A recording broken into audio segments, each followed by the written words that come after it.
Bismillahirrahmanirrahim. Assalamualaikum warahmatullahi wabarakatuh. Kali ini kita akan membahas tentang SEO atau Search Engine Optimization. Jadi SEO ini menentukan ranking dari halaman sebuah website. SEO atau Search Engine Optimization merupakan teknik yang bisa kita implementasikan untuk mengoptimasi atau mengoptimalkan sebuah website untuk mendapatkan ranking yang tinggi pada search engine. Jadi SEO ini memang sangat penting dan harus dilakukan supaya sebuah website dapat muncul di halaman dari search engine ataupun Google. Dan kaitannya dari SEO ini adalah dengan search engine result page atau biasa kita kenal juga sebagai SERP. Dan SERP ini merupakan halaman-halaman website yang diberikan kepada pengguna ketika melakukan pencarian online di mesin pencari. Dan contohnya adalah Google tadi. Dan di dalam SERP ini, pengguna akan memasukkan pertanyaan yang sering dicari atau pernyataan yang sering dicari, dan kita bisa menggunakan kata atau frasa tertentu yang kita kenal dengan kata kunci atau keyword.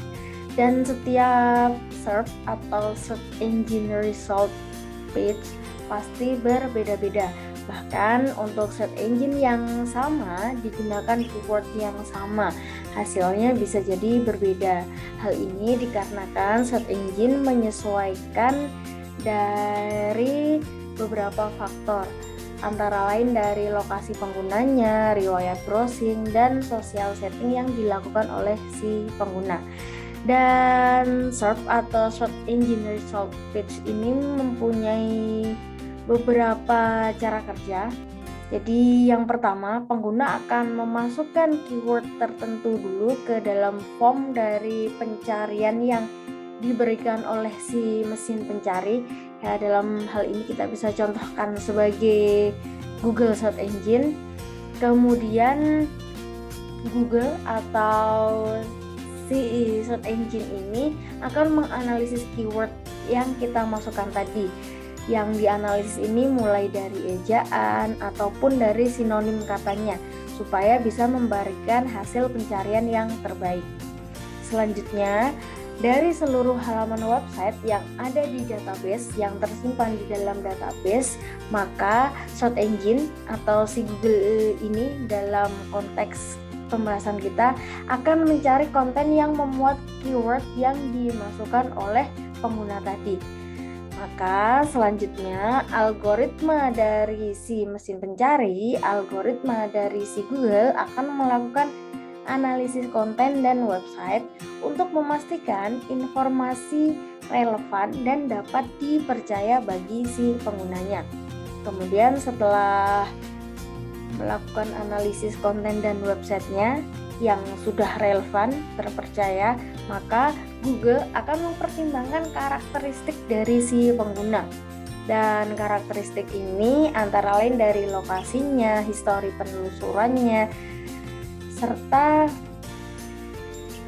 filter yang diterapkan untuk memberikan konten yang aman bagi si pengguna.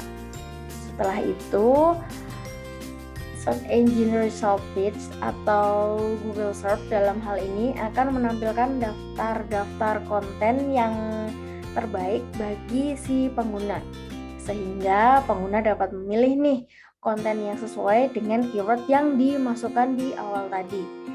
Dan cara kerja dari search engine ini, jadi di dalam search engine ini dia punya cara kerjanya, dia punya algoritmanya yang ada beberapa tahapan yang dilakukan. Jadi si search engine akan melakukan proses scrolling, yaitu mengumpulkan dan menyimpan halaman website yang baru dirilis ataupun yang baru aja dilakukan pembaharuan. Kemudian setelah dilakukan proses scrolling, maka search engine akan melakukan proses indexing, yaitu proses untuk mempelajari struktur dari sebuah website. Jadi kualitas dan relevansi konten bagi kebutuhan pengguna, serta kredibilitas dari setiap halaman website yang tersimpan di dalam database. Ini menjadi hal yang penting. Baru setelah ada tahapan crawling, indexing, yang terakhir adalah pulling result ataupun perankingan. Jadi search engine akan menyusun daftar halaman website terbaik untuk mengisi ranking-ranking teratas di hasil pencarian dari search engine result page. Jadi antara SERP dengan algoritma dari search engine ini saling ada keterkaitan. Dan ini memang search engine ini tergantung pada algoritma dari mesin pencari itu sendiri. Dan algoritma tersebut akan mengumpulkan data ke dalam indeksnya, memberikan nilai atau menilai penekanan relevansi pada setiap halaman dan memberikan ranking pada setiap halaman website berdasarkan relevansinya dari semua teks yang ada dalam halaman website tersebut, yang kemudian menyimpan ke dalam database yang ada di search engine. Halaman-halaman akan dianalisis dan disusun berdasarkan persentase dari jumlah katanya.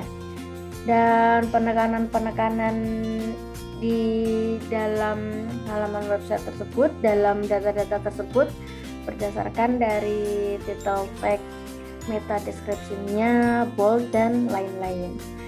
Dan di dalam search engine optimization, yaitu teknik tadi yang bisa kita terapkan supaya websitenya kita dapat dengan mudah ditemukan oleh si mesin pencari.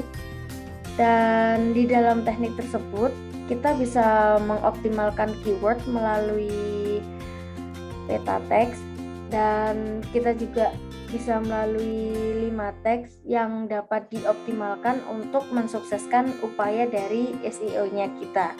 Dan 5 teks tersebut antara lain bisa berdasar title text, terus meta description text, meta keyword text, dan image alternative text atau IMG ALT text. Yang terakhir bisa melalui body text. Jadi ada 5 tag yang bisa kita terapkan. Dan SEO ini mempunyai beberapa tujuan.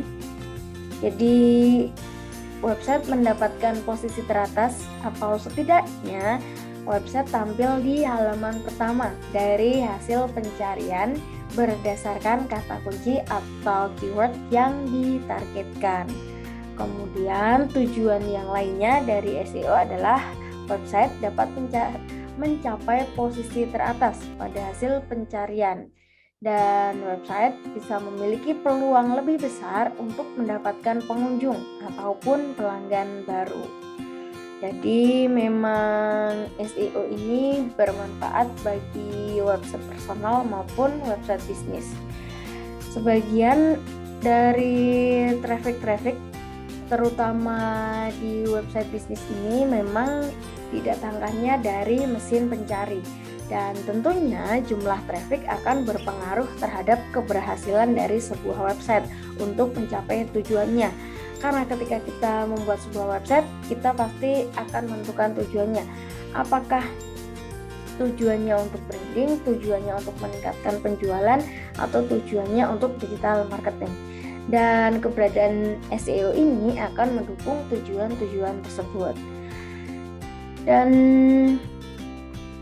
beberapa manfaat dari SEO adalah memudahkan audiens untuk menemukan website. Jadi SEO ini bisa diterapkan sebagai strategi yang tepat untuk memudahkan target audiens atau target pengguna supaya menemukan websitenya kita. SEO akan memungkinkan situs dapat tampil di halaman pertama dari search engine, dan posisi ini jelas berpengaruh terhadap traffic. Bahkan menurut penelitian 75% orang akan malas untuk melakukan scrolling ke halaman berikutnya dari hasil search engine result page atau SERP. Ya, kita aja misal nih, ketika kita mencari informasi, kita ketikkan kata kunci seringnya kita akan cenderung mencari konten, mencari website yang tampil di halaman pertama dari search engine. Halaman pertama yang ditampilkan oleh si Google ataupun dari search engine yang lainnya.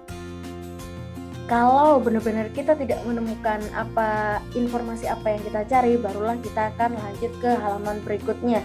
Namun rata-rata orang hanya berfokus di halaman pertama dari hasil search engine ini aja. Makanya penerapan SEO ini menjadi hal yang penting. Kemudian manfaat dari SEO berikutnya adalah mendapatkan target audiens yang tepat. Jadi bukan hanya membantu pengguna atau audiens untuk menemukan websitenya kita, tapi SEO juga memungkinkan untuk mengarahkan target pengguna yang tepat. Kita dapat membidik kata kunci sesuai dengan search intent atau tujuan audiens dalam menelusuri keyword-keyword tertentu. Misal, dari search intent websitenya kita coba untuk mengedukasi pengguna terkait informasi tertentu. Contohnya, misal saya menjual atau melakukan review skincare. Kemudian pengguna dapat melakukan riset. Kita melakukan riset, kita tahu nih target audiens atau target penggunanya kita sedang penasaran dengan berbagai serum yang mempunyai kandungan yang bermacam-macam. Misal kandungan dari alpha-arbutin. Kemudian kita akan membuat konten blog seputar dari manfaat serum yang mengandung alpha-arbutin sekaligus menginfokan bahwa brandnya kita mengandung zat tersebut.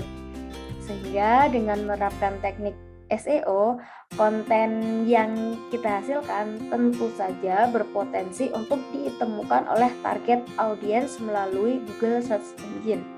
Jadi algoritma Google ini memang mengutamakan pengalaman pencarian yang unik, sehingga algoritma Google akan menentukan rekomendasi konten yang muncul pada halaman pencarian dan juga mempertimbangkan karakteristik dari pengguna. Tadi, karakteristik pengguna ini didasarkan atas beberapa hal, dari lokasinya, dari histori penelusurannya, dan dari behaviornya, dan karakteristik yang lainnya.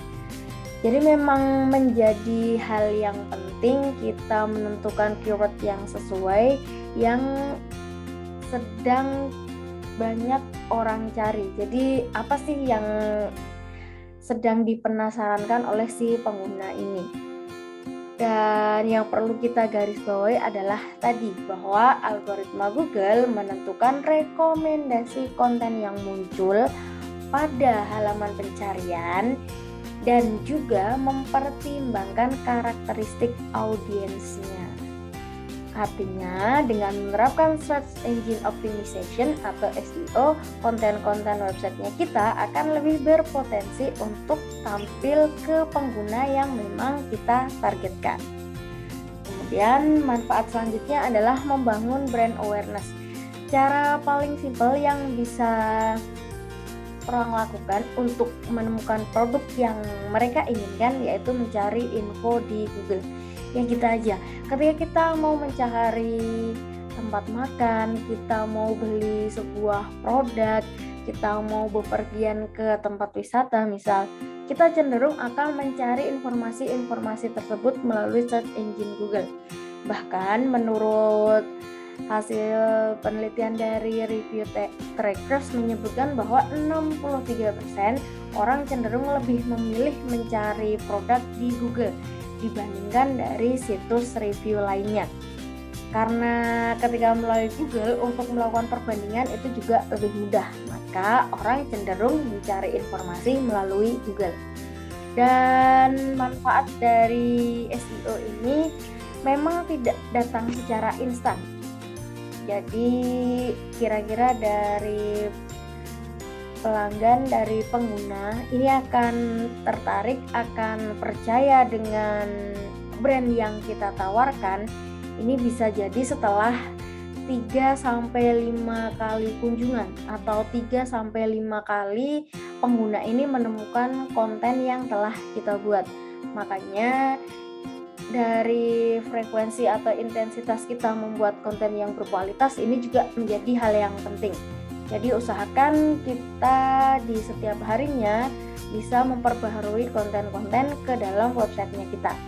Jadi semakin kita intens untuk membuat konten, jadi dimungkinkan juga semakin sering website kita akan tampil di halaman pertama Google untuk kata kunci yang relevan, untuk kata kunci yang kita targetkan. Sehingga dampak untuk lebih jauhnya lagi adalah makin besar pula brand awareness yang akan kita peroleh. Lalu manfaat dari SEO berikutnya adalah SEO ini sebagai investasi jangka panjang. Jadi search engine optimization merupakan investasi jangka panjang dan ini dilakukannya juga bertahap, tidak bisa dilakukan secara instan. Oleh karenanya SEO akan mampu untuk memperbesar kesempatan di bisnisnya kita. Apalagi hasil pencarian yang relevan bisa mempengaruhi keputusan dari calon pembeli. Jadi ketika pengguna, calon pembeli cari informasi, menemukan informasi yang relevan, nah ini bisa mempengaruhi keputusan pembelian dari si penggunanya ini atau si calon pembeli ini. Dan membangun traffic secara alami ini akan menjadikan posisi dari websitenya kita menjadi lebih kuat bagi Google Search Engine, sehingga kita bisa bertahan untuk waktu yang lama. Jadi menjadi hal yang penting untuk membangun traffic secara alami. Kita tidak perlu mengakali dari search engine, karena itu akan menjadi penanda juga bagi si search engine-nya. Lalu manfaat berikutnya adalah meningkatkan penjualan, konversi, ataupun kredibilitas. Dan ini merupakan manfaat jangka panjang karena kaitannya dengan tadi bahwa SEO ini berupa investasi jangka panjang. Jadi ketika kita menerapkan teknik dari SEO, kita bisa menghasilkan lebih banyak pelanggan daripada kita menerapkan trik marketing lainnya. Bahkan tingkat konversi ketika kita mengimplementasikan SEO ini bisa mencapai 14,6% sendiri daripada teknik yang lainnya. SEO mampu menjangkau target pengguna lebih luas dan lebih efektif. Semakin mudah konten website kita ditemukan di Google, maka semakin besar peluang untuk menarik traffic. Apalagi kalau konten-konten yang kita buat dapat muncul berulang kali ketika pengguna memasukkan berbagai keyword yang sudah kita targetkan. Dan saat web kita berhasil menguasai halaman pertama Google, maka konten-konten dari website yang lain pun lebih mudah mendapatkan kepercayaan dari Google. Jadi dalam web kita kan pasti lebih dari satu konten, ada berbagai konten-konten yang sejenis ataupun konten-konten dengan tema yang serupa. Dan ketika halaman dari webnya kita sudah berhasil menguasai halaman pertama Google, maka konten-konten yang lain dari website kita pun ini akan menjadi lebih mudah untuk dipercaya oleh si Google Search Engine tersebut, sehingga kredibilitas website kita pun akan ikut terpengaruhi. Kredibilitas website kita menjadi lebih baik dan terbukti. Dan dari SEO ini ada beberapa teknik. Yang pertama ada on-page SEO. On-page SEO ini berupa teknik untuk mengoptimalisasi halaman website dengan menerapkan beberapa dasar keyword yang ditargetkan ke dalamnya. Dan keuntungan ketika kita menerapkan on-page SEO ini, situs akan lebih dinilai relevan oleh mesin pencari. Jika halaman websitenya kita mendapatkan sedikit backlink, bisa dipastikan dengan mudah mendapatkan urutan pertama pada mesin pencari. ada beberapa dasar yang harus kita perhatikan ketika kita menerapkan di on-page SEO ini. Yang pertama ada title text, tadi yang saya sempat singgung di awal. Kalau title text ini kaitannya dia dengan judul. Jadi title text sama seperti judul pada suatu artikel, namun ada sedikit perbedaan. Karena pada umumnya kalau title tag ini dibaca oleh mesin pencari. Jika title tag tidak diganti atau menyerupai judul artikel, maka yang akan muncul pada mesin pencari sebagai title tag yaitu judul di postingan tersebut. Secara sederhananya, si title tag ini adalah judul yang akan dikenali oleh si mesin pencari. Tapi bisa juga judul di artikel kita itulah yang dijadikan sebagai title tag-nya. Jadi serupa dengan judul tapi tidak sepenuhnya sama. Yang berikutnya yang perlu diperhatikan adalah meta description. Kalau meta description ini berupa keterangan dari halaman web berdasarkan kalimat artikel. Supaya meta description dapat menarik traffic, perlu dilakukan modifikasi untuk disesuaikan. Berikutnya, dasar yang harus diperhatikan dalam on-page SEO adalah URL atau Uniform Result Locator. Dan URL ini berupa rangkaian format standar tertentu yang dilakukan untuk menunjukkan alamat suatu sumber atau dokumen ataupun gambar yang ada di internet. Berikutnya adalah heading, berupa sekumpulan kata yang menjadi judul atau subjudul dalam sebuah dokumen HTML. Jadi heading berbeda dengan title tag. Kalau di dalam HTML ini kan dia menyediakan 6 tingkatan heading, di mana heading level 1 yang biasanya ditandai dengan dalam kurung lancip H1 terus tutup kurung. Nah, inilah heading yang terbesar. Dan biasanya heading terbesar ini ada pada judul postingan. Kemudian kalau heading terkecil itu ada di heading level 6. Ya serupa mirip ketika kita melakukan olah dokumen di Microsoft Word. Jadi ada tingkatan-tingkatan dari headingnya. Tapi kalau yang di sini kaitannya dengan HTML. Berikutnya ada image dan image alternative text, image ALT text. Ini memberikan kata kunci terhadap gambar yang ditargetkan. Jadi kalau image ini tujuannya arahnya untuk memberikan kata kunci di dalam gambar, kata kunci yang ditargetkan pada gambar. Sedangkan kalau image ALT text merupakan alternatif untuk mengoptimasi gambar. Dan mesin pencari tidak meng-crawl gambar apapun. Jadi mesin pencari misal kayak Google, dia tidak mengetahui gambar tersebut dan tidak dapat melihat gambar. Oleh karenanya kita perlu meletakkan image ALT text yang berisi kata kunci yang ditargetkan supaya si mesin pencari dapat mengenali gambar tersebut. Dan biasanya kalau kita melakukan pencarian yang basisnya dengan gambar juga, nanti di bagian atas biasanya Google akan mensuggest juga keyword yang keterkaitan dengan gambar tersebut.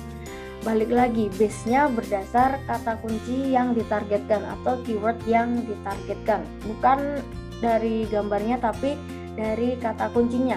Lalu akan menampilkan gambar yang sejenis.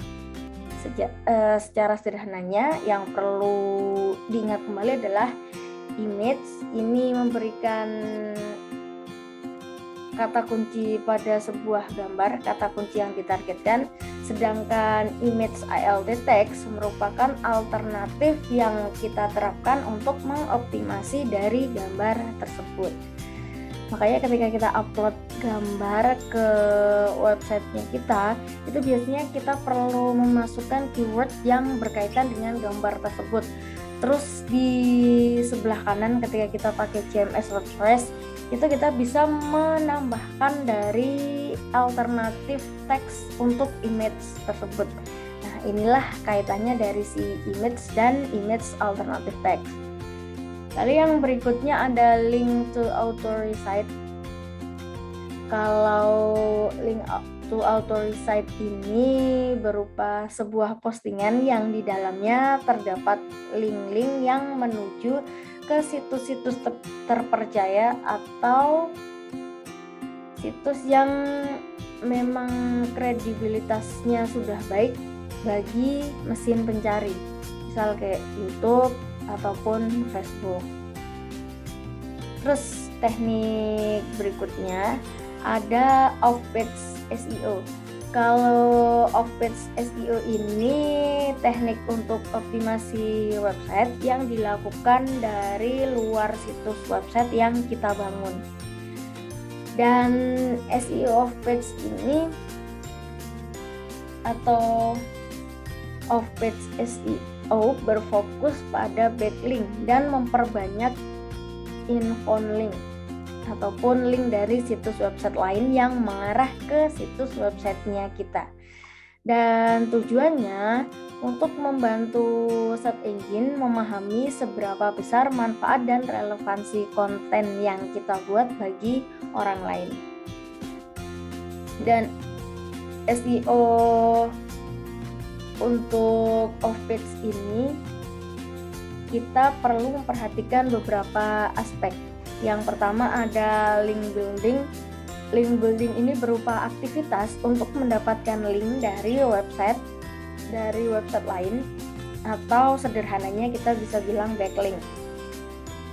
Kemudian peningkatan domain authority. Ini berupa skor untuk memprediksi peluang ranking webnya kita di Google Search Engine. Kemudian peningkatan page authority atau PA. Jadi kalau DA ini domain authority, kalau PA ini page authority, berupa skor yang menunjukkan peluang sebuah halaman website yang berada di ranking teratas dari search engine. Kemudian aspek berikutnya ada promosi. Kita bisa melakukan promosi konten-konten webnya kita melalui sosial media ataupun melalui channel marketing yang lainnya yang mengarah ke websitenya kita. Kemudian ada guest blog. Kalau guest blog ini berupa kegiatan yang bisa kita lakukan untuk memasang artikel yang berkualitas. Jadi di website lain yang di dalamnya terdapat backlink untuk mengarah ke situsnya kita. Jadi kita bisa berkunjung ke website orang lain, kemudian meletakkan alamat dari websitenya kita ke situs dari orang lain tersebut. Dengan off-page SEO, Google akan lebih yakin atau search engine akan lebih yakin kalau situs webnya kita memang bermanfaat bagi orang lain, sehingga kredibilitas situs ataupun potensi ranking kita ini dimungkinkan dapat meningkat. Jadi tujuan utamanya dari off-page SEO ini adalah untuk meyakinkan si mesin pencari bahwa situs websitenya kita ini mempunyai manfaat bagi orang lain dan bisa meningkatkan kredibilitas dari situsnya kita. Dan cara-cara yang dapat dilakukan untuk meningkatkan dari websitenya kita, untuk meningkatkan link popularity atau backlink di websitenya kita bisa komen blog, terus menempatkan link-link websitenya kita di sosial media, ataupun kita bisa melakukan guest post. Oke, kita ketemu lagi di pembahasan berikutnya tentang faktor-faktor yang mempengaruhi dari search engine optimization. Thank you, terima kasih. Assalamualaikum warahmatullahi wabarakatuh.